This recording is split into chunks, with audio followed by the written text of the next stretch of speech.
Welcome to the Best 5 Minute Wine Podcast with Forrest Kelly. I'm on the spot. Sorry, I didn't know you were doing it right this second. But anyways, all good. The Best 5 Minute Wine Podcast. Hi, this is Lindsay from Remasa Riccioli and the Roscioli Wine Club. So to be clear, we're going to Rome, the capital city of Italy. And after you go to the Colosseum and the Pantheon, the Sistine Chapel, the Vatican museums, your next stop is Remasa Riccioli. It's a restaurant, a wine bar, a tasting room, the epitome of the Italian experience. Yeah, so Rimessa actually, it depends on who you ask. If you ask Google to translate it, you're going to get a different answer. It can mean the boat shed, it can mean the warehouse, storage, garage. It's kind of got a variety of different meanings. The way it was born was from the concept of garage because we had done Anthony Bourdain's filming for Remasa Riccioli in what your storage, you could kind of say, in the warehouse of Roscioli. So it was just a room that was dedicated to storing some wines, kind of acting as a cellar. It had a table in the center in case someone was sitting down, maps on the walls, books on the walls. And it was really just kind of like the garage, or the concept of vin de garage is also a commonly used phrase in the wine world, which is, kind of small artisan made wines that are literally made in garages. So the idea was working with artisans, smaller producers, and then really Rimessa also kind of has the terminology of warehouse, and that was where we ended up putting the first Remasa Riccioli was actually opened in the warehouse of Roscioli, which was technically illegal. Not allowed to be a restaurant in a warehouse. They're not licensed, obviously, the same way. And so we got away with it for about 6 years, being kind of like a speakeasy in a warehouse, using a hot plate to cook the pasta. But then after 6 years, the municipality said, yeah, you can't really be a restaurant inside of a warehouse. So they kicked us out and we found a new location.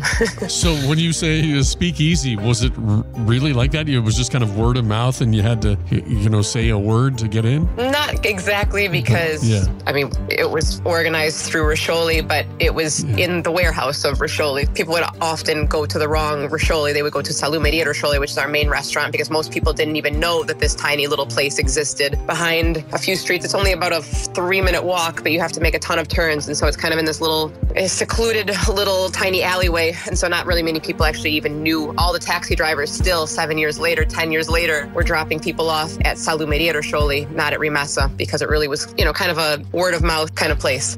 So let's rewind a little bit and find out about Lindsay. You were born where? Not far outside of Detroit, Michigan.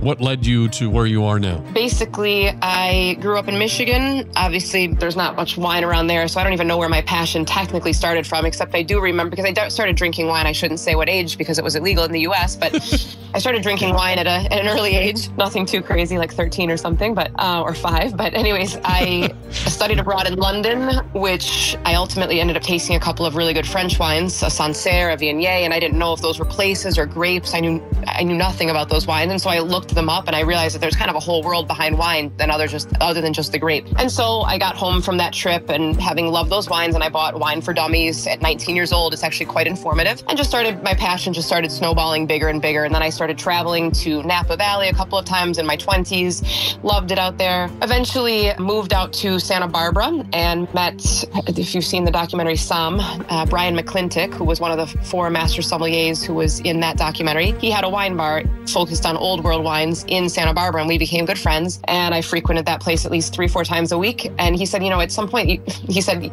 about wine, why don't you study it more formally? So I thought, okay, that's the next logical step. So I started studying with the Court of Master Sommeliers, finished the level 1, was studying for the level 2. And really the level 2 started making me lose all of my passion for wine because it's way too technical. And I realized that nobody cares. Not even us who are interested in wine care about a lot of these technical details. And everyone I was speaking to about wine my mom especially, would just say, Lindsay, can you just drink the wine and stop talking about it? So I just realized that there was a disconnect between what I was doing, and I kind of was losing the real passion I had for wine, which was being on vineyards, which was being in nature, which was understanding what affects the taste of a wine and seeing that in person, speaking with the winemakers. And so I decided to leave my job for 10 weeks, and I went to Spain, France, and Italy by myself and got down to Rome, and I actually did the wine tasting as a client at Remasa Riccioli, and then kind of had a little 5-day affair fling style with the sommelier at the time, who was Alessandro, who's now my business partner.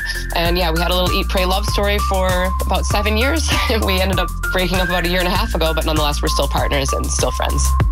The Best 5 Minute Wine Podcast. don't forget my favorite part. Please, please like and follow. Oh,